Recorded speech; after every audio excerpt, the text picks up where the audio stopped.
Ladies and gentlemen, escorting the President-elect, the Staff Director for the Joint Congressional Committee on Inaugural Ceremonies, Elizabeth Farah, House Sergeant-at-Arms, the Honorable William P. McFarland, Senate Sergeant-at-Arms and Doorkeeper, the Honorable Jennifer A. Hemingway, Senate Majority Leader, the Honorable John Thune, and the Joint Congressional Committee on Inaugural Ceremonies, House Democratic Leader, the Honorable Hakeem Jeffries, House Majority Leader, the Honorable Steve Scalise, Speaker of the House of Representatives, the Honorable Mike Johnson, Senate Democratic Leader, the Honorable Charles E. Schumer, Ranking Member of the Joint Congressional Committee on Inaugural Ceremonies, the Honorable Deb Fischer, and Chairwoman of the Joint Congressional Committee on Inaugural Ceremonies, the Honorable Amy Klobuchar.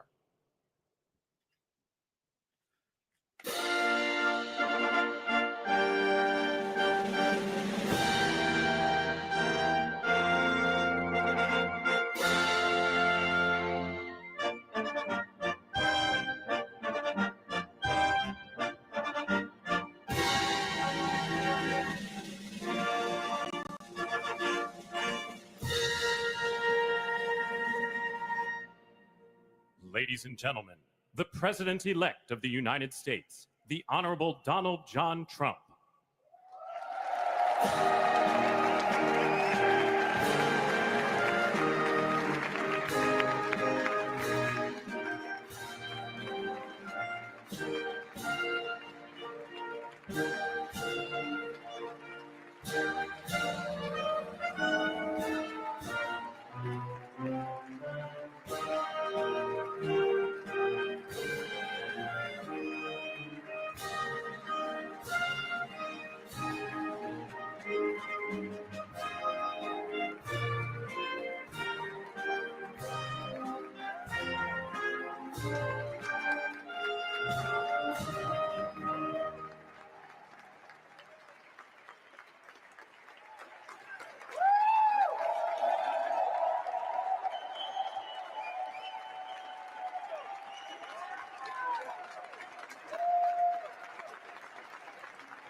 Ladies and gentlemen, please be seated.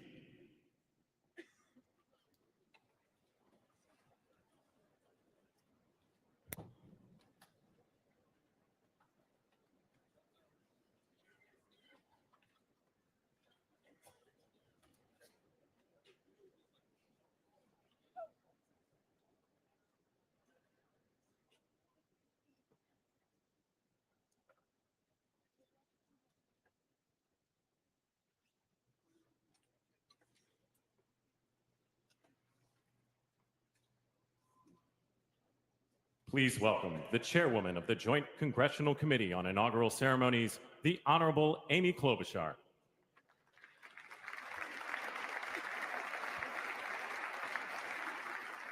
Good morning, everyone.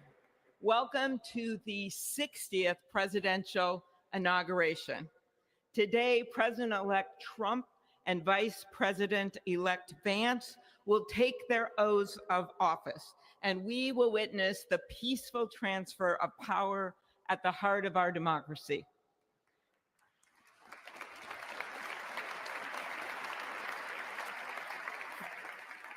For the past year, I've chaired the inaugural ceremony committee, which includes the leadership of Congress from both parties. We thank the committee and Capitol staff and law enforcement who worked so hard over the last year, and especially the last 3 days. You've done a beautiful job, and you have shown grace under pressure.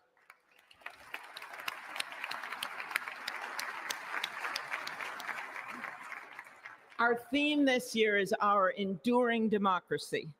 The presence of so many presidents and vice presidents here today is truly a testament to that endurance. We welcome President Biden and Dr. Biden. We welcome Vice President Harris and Doug Emhoff, President Obama, President Clinton and Secretary Clinton, President Bush and Laura Bush, Vice President Pence, Vice President Quayle and Marilyn Quayle. The justices of the United States Supreme Court are with us, all 9 of them, I counted, and of course, the Trump and Vance families. Somos universidad, somos tecnología, somos latinoamericanos, somos en línea. Universidad Tecnológica Latinoamericana en línea, una universidad 100% en línea, con 13 años de experiencia que respalda nuestra calidad. Inscríbete en utel.edu.mx/Ecuador.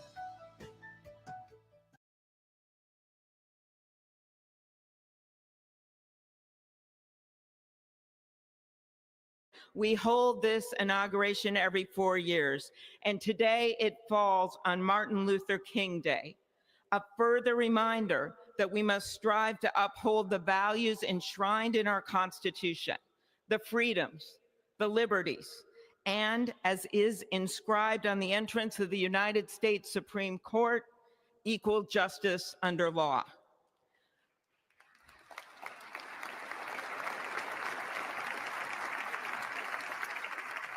But what makes this moment more than a passing ceremony is all who are watching it across the country, the people of this nation, the ordinary people doing extraordinary things. President Kennedy, who at one point worked as a senator in this building and would often walk through this very rotunda, once said, "In a democracy, every citizen, regardless of interest in politics, holds office. Every one of us is in a position of responsibility." With that responsibility of citizenship comes an obligation not to seek out malice, as President Lincoln once reminded us, but to view others with a generosity of spirit despite our differences. With that responsibility of leadership comes an obligation to stand our ground when we must and find common ground when we can.